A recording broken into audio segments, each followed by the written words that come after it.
بسم اللہ الرحمن الرحیم الرحمن علم القرآن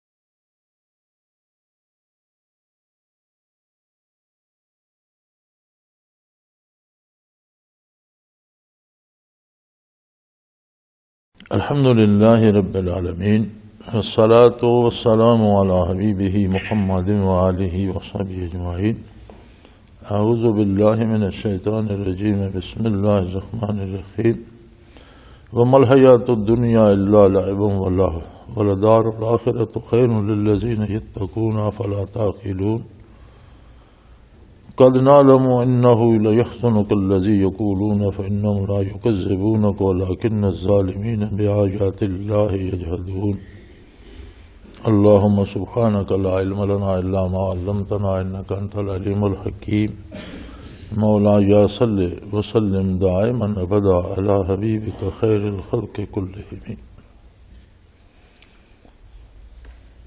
اور دنیا کی زندگی اس کے سوا کچھ نہیں کہ محض ایک کھیل تماشا ہے،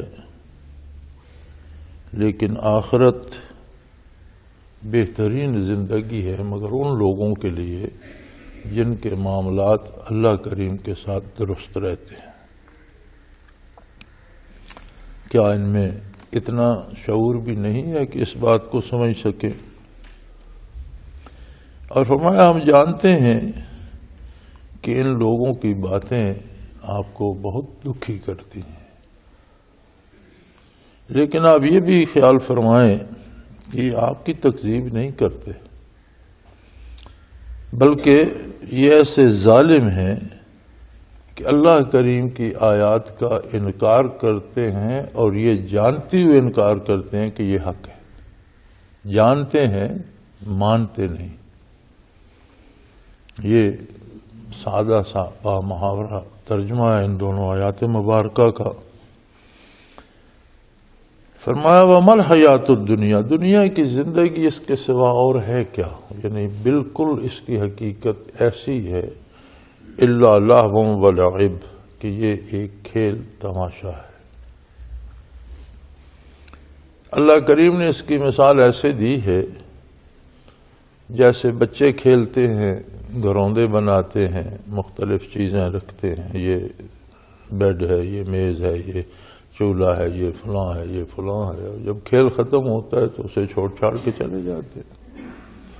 پانی کے کنارے ریت کے گھروندے بناتے ہیں، بڑی محنت کرتے ہیں، پھر یہ میرا ہے، یہ آپ کا ہے، یہ وہ ہے، یہ وہ ہے، یہ قلعہ ہے، یہ تھانہ ہے، یہ شہر ہے، پھر سب کچھ چھوڑ کے چلے جاتے ہیں۔ کہ دنیا کی زندگی کی حقیقت صرف اتنی ہے کہ ساری زندگی انسان تنکا تنکا جوڑتا رہتا ہے، جمع کرتا رہتا ہے، بناتا رہتا ہے، سنوارتا رہتا ہے، اور بالآخر سب کچھ چھوڑ چھاڑ کے چلا جاتا ہے۔ لیکن دنیاوی زندگی کہتے کسے ہیں؟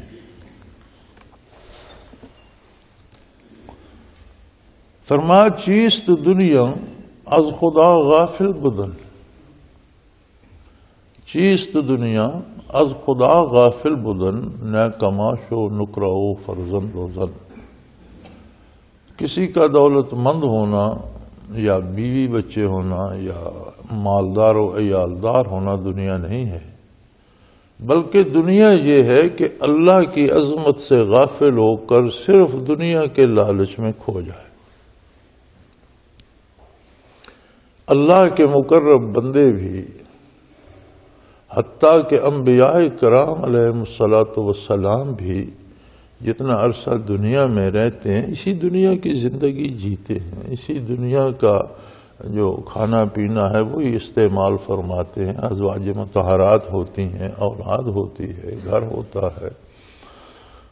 پھر انبیاء علیہم السلام میں وہ ہستیاں بھی ملتی ہیں جو ملکوں کے حکمران ہوئے اور بہت بڑے عظیم الشان حکمران ہوئے اور بڑے مالدار حکمران ہوئے، اور ایسے بھی ملتے ہیں جو عام آدمی کی طرح جنہوں نے زندگی گزاری، اور ایسے بھی ملتے ہیں جن کی بات ہی کسی نے نہیں سنی، ساری دنیا میں ساری عمر محنت اور مجاہدہ کرتے رہے۔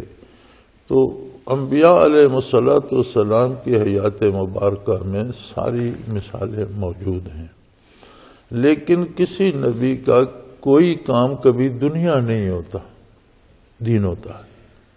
کام دنیا ہی کے کرتے ہیں، لیکن دنیا کا کام کرنا بھی دین ہو جاتا ہے جب وہ اللہ کے حکم کے مطابق کیا جائے۔ یہ بڑا تھوڑا سا فرق ہے۔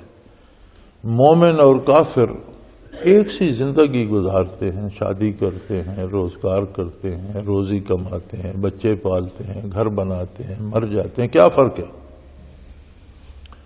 فرق یہ ہے کہ مومن اللہ پر ایمان رکھتا ہے اور اپنے کردار کو احکام الہی کے تابع کرتا ہے۔ مومن حلال کماتا ہے، حرام سے بچتا ہے۔ کافر کو دولت چاہیے، اسے حرام حلال سے غرض نہیں ہے۔ وہ سود سے آئے، وہ چوری سے آئے، وہ ڈاکے سے آئے، وہ رشوت سے آئے، اسے دولت چاہیے۔ مومن کو دولت نہیں چاہیے، مومن کو اللہ کی رضا چاہیے۔ وہ کام کرتا ہے حدود شرع کے اندر، اور یہ حدود شرع کے اندر کام کرنا دین ہوتا ہے، دنیا نہیں ہوتی۔ ایک بہت مشہور مقدمہ انگریزوں کے زمانے میں بہاولپور میں چلا تھا۔ ایک شخص نے اپنی بچی کا نکاح کر کے کسی کو دیا اور رخصتی نہیں ہوئی تھی۔ نکاح کے بعد وہ بندہ قادیانی ہو گیا، مرتد ہو گیا۔ تو اس بچی نے بھی کہا کہ میں تو اس کے پاس نہیں جاؤں گی، میری اس کی شادی تو ختم ہو گئی ہے، تو مرتد ہو گیا۔ اور وہ آدمی بھی دیندار تھے، انہوں نے بھی منع کر دیا۔ اس نے تقاضا کیا، وہ عدالت میں چلے گئے۔ یہ بہاولپور کا مشہور مقدمہ ہے، انگریزوں کے زمانے میں یہ مقدمہ سنا گیا۔ بعد میں علماء نے اس کی ساری کاروائی جمع کی، وہ بڑی بڑی اتنی موٹی جلدوں میں، 4-5 جلدوں میں وہ مقدمہ بہاولپور مشہور ہے۔ اور ہم نے ساتھیوں سے مل کر کوشش کی تھی الحمدللہ کہ اس کی تلخیص نکالی جائے، کہ اتنی بڑی بڑی جلدیں پڑھنا سب کے لیے آسان نہیں تھا، تو اس کی تلخیص بھی یہاں شائع کی ادارے نے، دارالعرفان نے، ہونی چاہیے، لائبریری میں مل جانی چاہیے۔ تو اس مقدمے کی ساری بنیاد اس بات پر تھی کہ یہ مرزائی ہو کر، قادیانی ہو کر مرتد ہو گیا ہے اور نکاح نہیں رہا۔ اس میں بڑے صغیر کے چوٹی کے علماء اس میں تشریف لائے، حتیٰ کہ سید انور شاہ کشمیری رحمۃ اللہ تعالی علیہ دیوبند سے تشریف لائے۔ آپ بہت ضعیف تھے، لیکن جو علماء بحث میں حصہ لے رہے تھے ان کی مدد فرماتے تھے۔ قادیانیوں کی طرف سے شمس نام کا ایک مولوی تھا، اور وہ بھی دیوبند کا پڑھا ہوا تھا، حضرت کے شاگردوں میں سے تھا، لیکن مرتد ہو گیا دنیاوی لالچ میں آ کر۔ تو ایک موقع پر علماء اسلام نے اس قادیانی کی جھوٹی نبوت کے ثبوت میں یہ دلیل بھی پیش کی کہ اس نے تو انگریزوں کے رسومات کو دین کہا ہے اور انگریزوں کے رواج کی پیروی کی ہے، اور ملکہ برطانیہ کا دعاگو بنا ہوا ہے۔ تو قادیانیوں کا جو تھا مولوی، اس نے اس کا جواب یہ دیا کہ نبی کریم صلی اللہ علیہ وسلم کی خدمت میں بھی کوئی قاصد آیا تھا کسی ملک کا، اور جس سے حضور بہت ناراض ہے۔ تو اس نے کہا کہ حضور صلی اللہ علیہ وسلم نے فرمایا کہ قاصدوں کو قتل نہیں کیا جاتا، ورنہ میں تمہارے قتل کا حکم دیتا۔ تو یہ قاصدوں کو قتل نہ کیا جانا زمانہ جاہلیت کا اور عہد کفر کا رواج تھا، تو حضور نے بھی رواج کی پیروی کی ہے۔ تو یہاں جو علماء اہل سنت تھے ذرا ٹھٹکے، تو سید انور شاہ کشمیری رحمۃ اللہ علیہ کھڑے ہو کر انہوں نے فرمایا کہ محمد الرسول اللہ صلی اللہ علیہ وسلم اللہ کے نبی اور رسول تھے اور ساری انسانیت کی طرف تھے، اور انہوں نے اعلان فرمایا تھا ایھا الناس انی رسول اللہ الیکم جمیعا، اور ان کے حق میں قرآن نے فرمایا تھا ما ینطق عن الہوی ان ھو الا وحی یوحی۔ لہذا اگر کوئی سابقہ رواج دنیا میں تھا اور اسے حضور نے قبول کیا تو حضور نے وہی الہی سے قبول کیا، جب حضور نے قبول کیا تو وہ رواج نہیں رہا، وہ دین بن گیا۔ تمہارا تو نبی کبھی کہتا ہے عارضی نبی ہوں، کبھی کہتا ہے ذلی نبی ہوں، کبھی کہتا ہے بروزی نبی ہوں، کبھی کہتا ہے میں مستقل نبی نہیں ہوں، تو اس میں تو وہ قوت نہیں ہے کہ یہ رواج کو دین بنا دے۔ لیکن حضور تو امام الانبیاء تھے، اگر پہلے رواج تھا تو جب حضور نے قبول فرمایا وہ دین ہو گیا۔ تو دنیا کے سارے امور جب حضور صلی اللہ علیہ وسلم کی اطاعت میں ڈھل جاتے ہیں تو دنیا نہیں رہتے، دین ہو جاتے۔ آپ صلی اللہ علیہ وسلم نے فرمایا کہ مومن بیوی بچوں کو جو کھانا کھلاتا ہے یا روٹی کپڑا خرچہ دیتا ہے تو وہ اس کا صدقہ شمار ہوتا ہے۔ عرض کی کہ رسول اللہ یہ تو اس کے ذمہ ہے، نانو نفقہ تو جب نکاح کرتا ہے تو اس کی ذمہ داری ہے، تو یہ کیسے صدقہ ہو گیا؟ تو فرمایا جو ذمہ داری اللہ کی طرف سے آئے اسے پورا کرنا ہی عبادت ہے۔ اگر اس کی ذمہ داری ہے وہ پوری کرتا ہے تو پھر یہ عبادت الہی شمار ہو۔ تو مومن بھی دنیا میں جب رہتا ہے تو دنیا ہی کے کام کرتا ہے، دنیا ہی کا لباس پہنتا ہے، دنیا ہی کے کھانے کھاتا ہے، دنیا ہی میں مزدوری کرتا ہے، دنیا ہی میں گھر بناتا ہے، دنیا کی سواریاں استعمال کرتا ہے، دنیا کی بنائی ہوئی ایجادات سے استفادہ کرتا ہے۔ لیکن جب وہ حدود شرع میں رہ کر حضور کی سنت کے مطابق اور دین کے مطابق کرتا ہے تو وہ دنیا نہیں رہتی، وہ دین ہو جاتا ہے۔ اور دین کو چھوڑ کر محض دنیا کی محبت میں پگلا جانا اور دنیا جمع کرنے کے لیے بھاگ دوڑ کرنا اور حلال حرام کی تمیز نہ کرنا، جھوٹ بول کر دھوکہ دے کر پیسے جمع کرنا اور اس طرح سے محلات بنانا اور اس طرح سے عیش و عشرت کرنا، یہ کیا ہے؟ یہ دنیا ہے۔ اور دنیا کی حیثیت اتنی ہے کہ اگر اللہ نے کسی کو دامان نبوت سے محروم کر دیا ہے اور وہ محض دنیا کی پیچھے بھاگ رہا ہے تو ایک دن سارے کو چھوڑ چھاڑ کے چلا جائے۔ جس طرح بچے گھر بناتے ہیں، کھیلتے ہیں، جگہ گھیرتے ہیں، پھر پتھر رکھ کر نشان یہ میرا گھر ہے، یہ تیرا ہے، یہ وہ ہے، کھلونے بناتے ہیں، پھر جب شام ہوتی ہے تو چھوڑ چھاڑ کے گھروں کو چلے جاتے ہیں، کوئی پرواہ نہیں کرتا ان کی کہاں گے۔ فرمایا دنیا کی حیثیت یہ ہے وَمَا الْحَيَاةُ الدُّنْيَا، دنیا کی زندگی اس کے سوا کچھ بھی نہیں۔ کیا ہے اس کے سوا؟ إِلَّا لَعِبٌ وَلَهْوٌ، فضول کھیل تماشے کے علاوہ کچھ بھی نہیں۔ جمع کرتے رہو، جوڑتے رہو، بناتے رہو۔ اور پھر کھیل تماشے میں تو یہ ہے کہ جو بچے کھیلتے ہیں اس میں کوئی نقصان نہیں ہوتا، وہیں سے اینٹ روڑا چاہ کے وہ بنا لیتے ہیں اور چھوڑ کے چلے جاتے ہیں۔ تو دنیا میں تو آدمی کے پاس ایک ایک سانس انتہائی قیمتی ہے۔ میں نے دیکھا ہے بعض لوگ نماز روزے کے بھی بڑے پابند ہیں، داڑیاں بھی رکھی ہوئی ہیں، تہجد گزار ہیں، تسبیحات بھی پڑھ، ہر وقت تسبیح ہاتھ میں ہے، تلاوت بھی کرتے ہیں، لیکن پیسے جمع کرائے ہوئے ہیں بینک میں، وہاں سے سود آ رہا ہے، وہ کھا رہے ہیں۔ تو میں نے ایک بار پوچھا بھی ایک آدمی سے کہ تم اتنی عبادت کرتے ہو، نیک ہو، تو یہ سود کیوں کھا رہے ہو؟ وہ جی بس یہی پیسے ہیں، اگر یہ کھائیں گے ختم ہو جائیں گے تو پھر کہاں سے لیں گے، ہم کہاں جائیں؟ میں نے کہا یار جس نے تمہیں پیدا کیا ہے اس نے تمہاری روزی کا ذمہ بھی لیا ہے، جو موجود ہیں یہ تو کھاؤ نا، پھر دیکھو کہاں سے سبب بناتا ہے، روزی تو اس نے دینی ہے۔ وہ جی یہ کہنے کی باتیں ہیں، بس ہر کوئی اسی طرح کہتا ہے۔ اب اگر اللہ کریم پہ اتنا بھی اعتماد نہ ہو تو پھر وہ سارا نماز روزہ تو ایک فراڈ ہی ہوگا، پھر تو یہی ہوگا کہ لوگ مجھے نیک سمجھیں۔ یعنی اگر کوئی آدمی حرام اس لیے کھاتا ہے کہ میں کیا کروں پھر اور کہاں سے لوں گا، تو یہ تو کوئی حرام کے جائز ہونے کی دلیل تو نہیں ہے۔ اضطرارن کہتے ہیں جی، اضطرارن حرام حلال کیا گیا، غلط کہتے ہیں۔ اضطرارن حرام حرام ہی رہتا ہے، وہ حلال نہیں ہوتا۔ حرام کو حرام سمجھ کر اتنا کھانے کی اجازت دی گئی کہ اس کی جان بچ جائے۔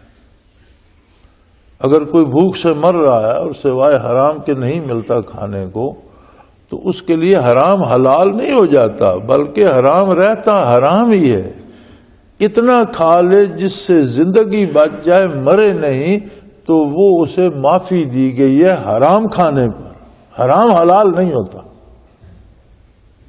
یعنی مضطر کے لیے بھی اضطراری حالت میں بھی جو حرام کھانے کی اجازت دی گئی وہ یہ ہے کہ حرام کو حرام ہی سمجھے، حرام حرام ہی ہے، اور پیٹ بھرنے کے لیے نہ کھائے بلکہ اتنا کھائے جس سے موت ٹل جائے، زندگی بچ جائے۔ یہ نہیں کہ اسے صبح و شام وہی کھانا شروع کر دے۔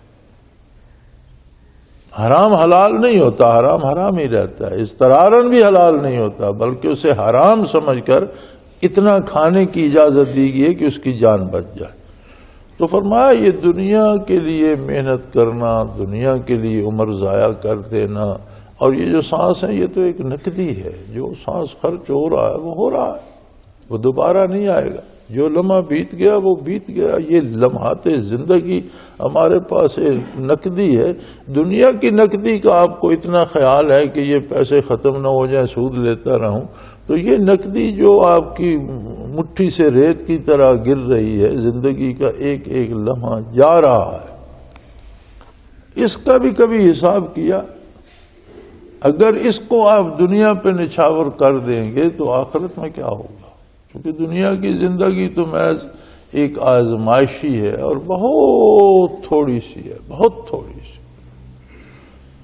ابدی زندگی اور ہمیشہ ہمیشہ کی زندگی کے مقابلے میں 50 60 70 سال کو رکھ کے دیکھے تو کیا بنتا ہے؟ کچھ بھی۔ وہ زندگی جس نے کبھی ختم ہی نہیں ہونا۔ علامہ جلال الدین سیوطی رحمۃ اللہ تعالی علیہ شرح صدور فی شرح احوال الموتى والقبور میں فرماتے ہیں کہ دائمی انسان کو ابد تک کے لیے پیدا کیا گیا ہے۔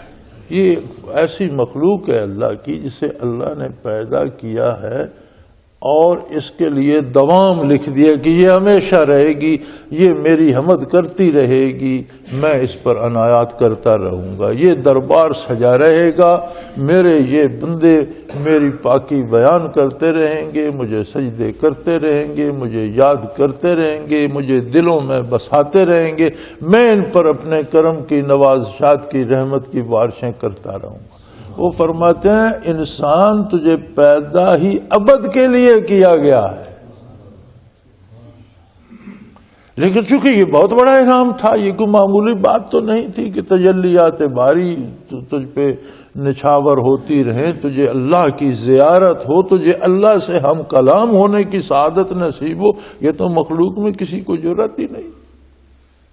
وہ فرشتے جو احکام الہی کی تعمیل کرتے ہیں، وہ بھی قرآن کریم فرماتا ہے کہ جب احکام الہی نازل ہوتے ہیں تو وہ شل ہو جاتے ہیں، سٹن ہو جاتے ہیں، حواس گم ہو جاتے ہیں، پھر بڑی دیر بعد ہوش میں آ کر پھر ایک دوسرے سے پوچھتے ہیں بھئی مجھے یہ سمجھ آئی، مجھے یہ، وہ کہتے ہیں جو کچھ اللہ نے فرمایا وہ حق ہے، پھر اس پہ عمل کرتے ہیں۔ اتنی جرأت ان میں نہیں ہے کہ آنکھ اٹھا کر جمال باری کی طرف دیکھیں، اتنی جرأت ان میں نہیں ہے کہ وہ اپنی بات کچھ عرض کریں کہ یا اللہ یہ ایسے نہیں ایسے انہیں، نہ، جو حکم مل گیا اس کی تعمیل پہ لگ گئے۔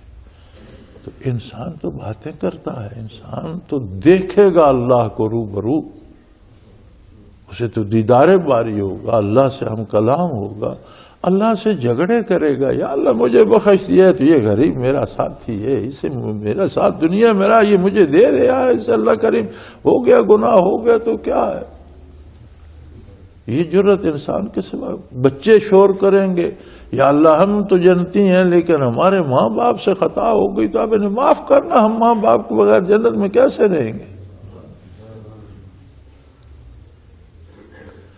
اب یہ جرت رندانہ سوائے انسان کے کسی کو نہیں دی گئی، کیونکہ یہ اتنا بڑا انعام تھا جس کا کائنات میں کوئی تصور کسی مخلوق کے پاس نہیں، جو انسان کو دیا گیا۔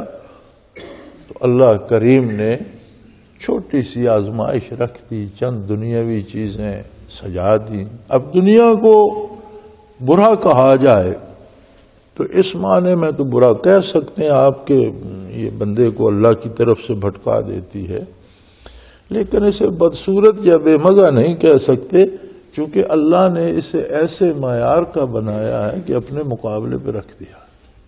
اس میں بھی اتنی لذتیں، اتنی خوشنمائی، اتنی دل فریبی رکھی ہے، یہ بھی اللہ کی بہترین صنعت ہے۔ وہ جو شاعر نے کہا تھا نا کہ رخ روشن کے آگے شمع رکھ کر وہ یہ کہتے ہیں،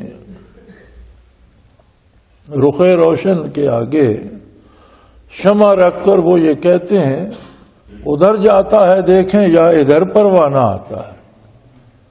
پروانے کا امتحان ہے کہ وہ شمع پہ جا کے نچھاور ہوتا ہے یا ہمارے رخ انور کی طرف آتا ہے۔ تو یہ وہ شمع بنا دی اللہ کریم نے، اس میں لذات بھی ہیں، اس میں خواہشات بھی ہیں، اس میں نمود و نمائش بھی ہے، اس میں بڑی ہاؤ ہو ہے، اور بندہ اس پہ نچھاور ہو جاتا ہے، لیکن دوسری طرف جمال باری ہے۔ اب جمال باری تک کسی کا براہ راست ادراک نہیں پہنچتا، وہ تو بہت عظیم ہے۔ دنیا کی حیثیت کیا ہے؟ جمال باری سے حجاب ہٹاتا ہے اللہ کا نبی اور رسول۔ نبی کے دامن سے جو وابستہ ہو جائے اسے اللہ روبرو نظر آنے لگتا ہے۔ اسے نظر نہیں آتا لیکن وہ دیکھ رہا ہوتا ہے۔ یہ عجیب بات ہے۔ ان مادی آنکھوں کو مادی عالم کو دیکھنے کی قوت دی گئی ہے۔ جب دنیا سے جاتا ہے تو ارشاد ہوتا ہے فَكَشَفْنَا عَنْكَ غِطَاءَكَ فَبَصَرُكَ الْيَوْمَ حَدِيدٌ، تمہاری آنکھوں سے ہم نے پردے ہٹا دی، آج تمہاری نگاہیں فولادی ہو گئیں، اب تم فرشتوں کو بھی دیکھ سکتے ہو، جنت دوزخ کو بھی دیکھ سکتے ہو، جنت میں جو جانا ہے جنہوں نے وہ ذات باری کو بھی دیکھ سکیں گے۔ اس دنیا میں موسیٰ علیہ السلام نے آرزو کی رب ارنی انظر الیک، یا اللہ میرے سامنے آ، میں تجھے دیکھنا چاہتا ہوں۔ محبت، تڑپ، عشق اس نے مجبور کر دیا کہ مجھے اپنا جمال دکھا۔ فرمایا لن ترانی، اس دنیا میں ان مادی آنکھوں سے آپ نہیں دیکھ سکتے، لیکن حدیث شریف میں موجود ہے کہ ہر جنتی کو اللہ کا دیدار ہوگا، روبرو دیکھے گا۔ تو وہ جو کیفیت آخرت کی ہے، نبی کا کمال یہ ہے، نبی صلی اللہ علیہ وسلم کا کمال یہ ہوتا ہے کہ جو لذتیں جنتیوں کو جنت میں نصیب ہوں گی وہ اعمال کرنے پر انسان کے دل میں اور روح میں اس جہان میں بھی سرایت کر جاتی ہے، اسے بڑا مزہ آتا ہے اس میں۔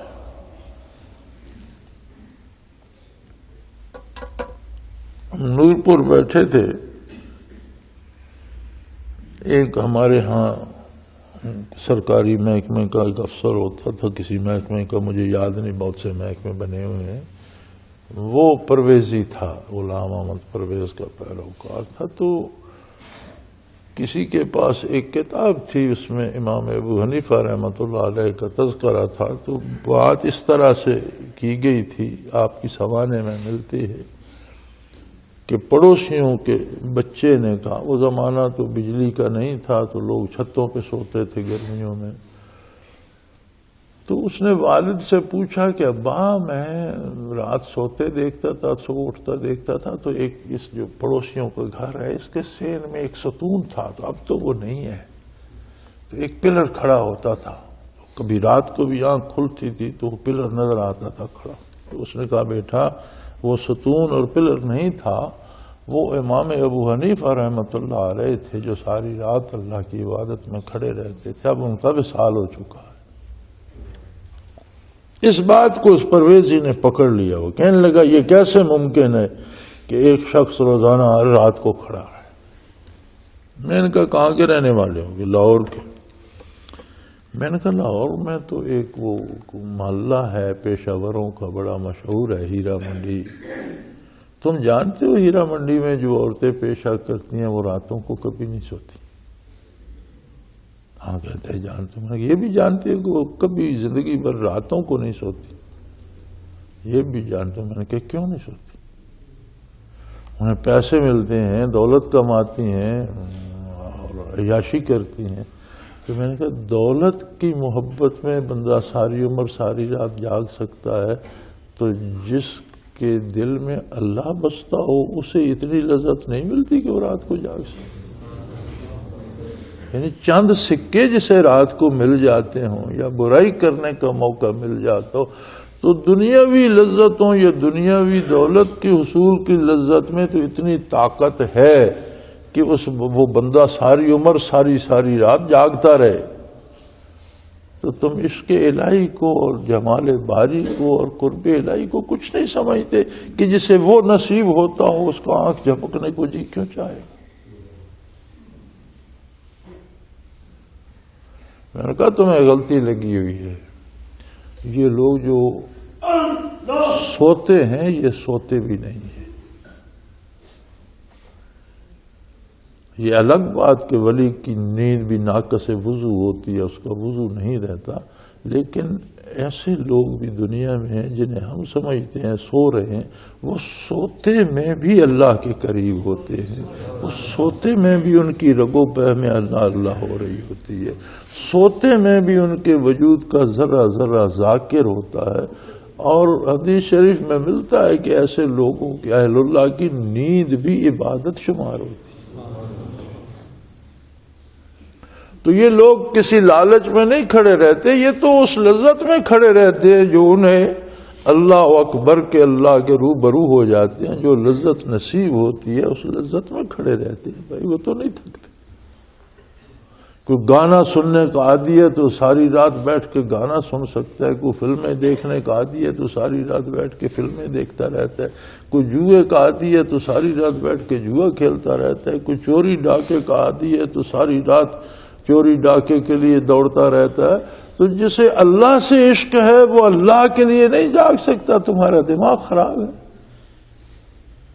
لیکن تم تو مرتد ہو چکے ہو، تمہیں کیا پتہ اللہ کی عظمت کیا ہے اور رسول کی برکات کیا ہے اور دین کیا ہے۔ تو دنیا یہ ہے کہ لذات دنیا میں کھو جائے اور عظمت الہی کی پرواہ نہ کرے، احکام الہی کی پرواہ نہ کرے، تو پھر زندگی دنیا ہو جاتی۔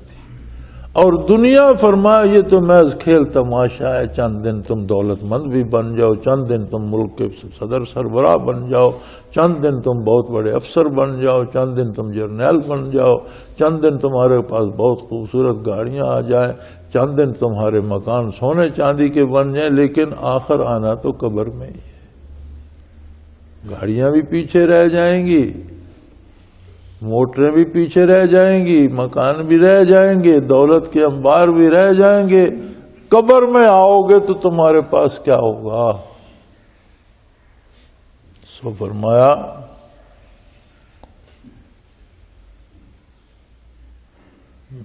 وَلَدَارُ الْآخِرَةُ خَيْرٌ، اصل مزہ تو تب ہے کہ قبر میں جاؤ تو تمہارے پاس دولت ہو، قبر میں جاؤ تو تمہارے پاس زندگی کا سامان ہو، قبر میں جاؤ تو تمہارے پاس راحت آفرین بستر ہو، قبر میں جاؤ تو تمہارے خوبصورت محل ہوں، وہاں قبر میں جاؤ تو تمہارے خوبصورت گھر وہاں ہوں، وہاں کھانے پینے کی چیزیں، زندگی. فرمایا مزہ تو تب ہے کہ آخرت جو ہے بہت بہترین ہے، بہت خوبصورت ہے، لیکن ہے ان لوگوں کے لیے الذین یتقون جو دنیا میں اللہ سے بنا کر رکھتے ہیں. تقویٰ کیا ہے؟ اللہ سے بنا کر رکھنا، اللہ کی اطاعت کرنا، اس کی عظمت کا اقرار کرنا، اس کے نبی پر جان نچھاور کرنا، اس کے نبی کی پیروی کرنا صلی اللہ علیہ وسلم، اس کے نبی کی اطاعت کرنا، یہ تقویٰ ہے.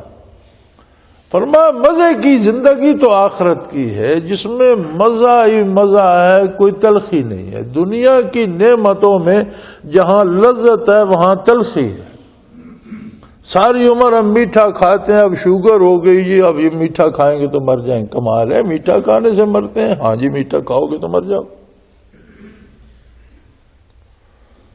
اب میٹھا آم ہے جی نہ کھاؤ، میٹھا انگور ہے جی نہ کھاؤ، میٹھا کیلا ہے جی نہ کھاؤ، میٹھا پھل ہے نہ کھاؤ، میٹھی روٹی ہے نہ کھاؤ، میٹھا مٹھائی بنی ہے کھانے کی نہ کھاؤ. یار یہ کیا ہوا؟ یہ تو بڑی مزیدار چیز ہے، یہ صحت مند ہونی چاہیے، صحت اس سے طاقتور، اس سے طاقت بڑھنی چاہیے. نہیں نہیں، اس سے موت آ جائے گی. یہ دنیا کی نعمتوں میں ہے نا. کسی ایک چیز سے الرجی ہو جاتی ہے، وہ بڑی اچھی چیز ہے، جب منہ میں ڈالو تو سارا جسم خراب ہو جاتا ہے، یا کوئی تکلیف شروع ہو جاتی ہے، چھوٹ جاتی ہے. وہ نہیں. فرمایا آخرت زندگی میں نہ کسی چیز سے الرجی ہوتی ہے، نہ اس کا کوئی سائیڈ ایفیکٹ ہوتا ہے، نہ وہ تو اس میں آرام ہی آرام، لذت ہی لذت ہے. مزہ تو وہاں ہے. یہاں تو دولت اکٹھی کر لی، اب اسے چھپائے چھپائے پھرتے ہیں، بھاگ رہے ہیں، کوئی اس ملک میں رکھو، کوئی اس ملک میں رکھو. پیچھے عدالت لگ گئی، پولیس لگ گئی، وہ کہتے ہیں نکالو، وہ کہتا ہے چھپاؤ. اسی میں زندگی بیت جائے گی، موت آ جائے گی. اس دولت کا کیا فائدہ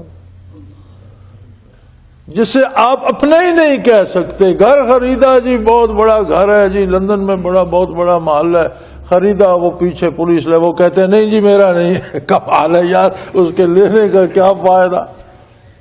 نہ آپ اس میں رہ سکتے ہیں، نہ اسے استعمال کر سکتے ہیں. آپ یہ نہیں کہہ سکتے کہ وہ میرا ہے. آپ قسمیں اٹھاتے پھرتے ہیں میرا نہیں ہے، میرا نہیں. تو پھر لینے کا کیا فائدہ؟ فرمایا دنیا فضول سی چیز ہے، اس کی جو بظاہر لذت ہیں ان میں بھی درد چھپا ہوا. ایک چیز کھانے میں لذیذ ہوتی ہے، پیٹ خراب کر دیتی ہے. ایک چیز کھانے میں مزیدار لگتی ہے، بخار ہو جاتا ہے. ایک چیز کھانے میں، ایک کپڑا پہننے میں اچھا لگتا ہے، لیکن اس کے کو ایسا اثر آتا ہے کہ کوئی بیماری شروع ہو جاتی ہے. ایک گاڑی بہت خوبصورت ہے، لاکھوں روپے بھر کے آپ نے لی، ایکسیڈنٹ کرتی ہے، آپ کو بھی ساتھ لے جاتی. کہ دنیا کی لذتوں میں رنج بھی ہیں. آپ کو حکومت مل جاتی ہے، شہنشاہی مل جاتی ہے، ملک مل جاتا ہے، سلطنت مل جاتی ہے. اب مارنے والے پیچھے لگ جاتے ہیں، بھگانے والے پیچھے لگ جاتے ہیں. آپ کہتے ہیں میں بادشاہ ہوں، وہ کہتے ہیں یہ بڑا بے شرم آدمی ہے، اسے بھگاؤ، اسے مارو. لوگ کتا کتا نعرے لگاتے ہیں، آپ بادشاہ بن کے بیٹھے ہوئے ہیں. کمال ہے.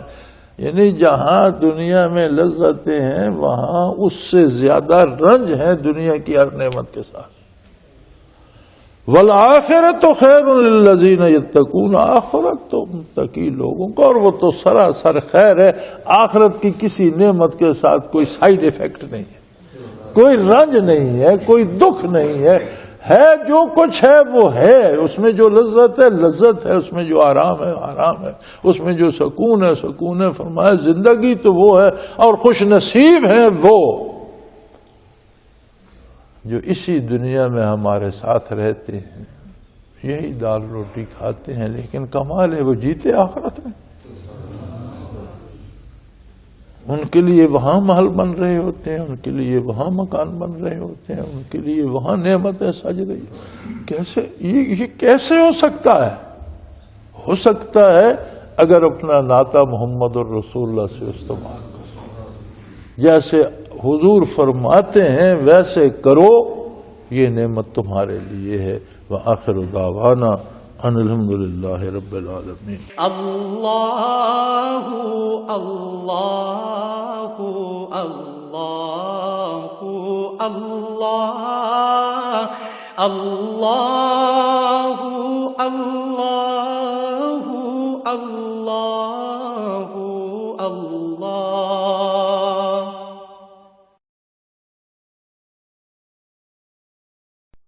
حضرت امیر محمد اکرم آوان مد ذلہ العالی دارالعرفان منارہ ضلع چکوال میں سالہ سال سے قرآن و حدیث کے اوپر خطابات کر رہے ہیں اور سلسلہ نقشبندیہ اویسیہ کے مطابق لوگوں کو ذکر الہی کی تربیت دے رہے ہیں۔ وہ قرآن پاک کی تفسیر ترتیب وار بیان کر رہے ہیں۔ تفسیر قرآن کو وہ موجودہ ملکی اور بین الاقوامی حالات کے مطابق بیان کرتے ہیں۔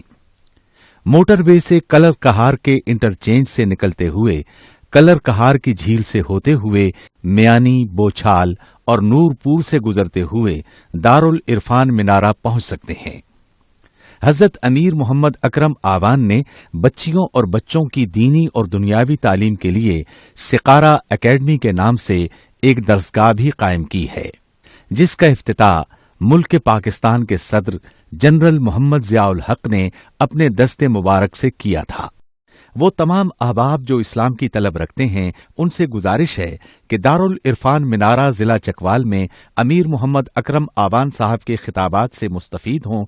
وہ ہر جمعے کو نماز سے پہلے بیان فرماتے ہیں۔ ہر ماہ کی پہلی اتوار کو ماہانہ اجتماع ہوتا ہے جس میں آپ خصوصی خطاب فرماتے ہیں اور پاکستان کے چاروں صوبوں سے احباب اس اجتماع میں شرکت کرتے ہیں۔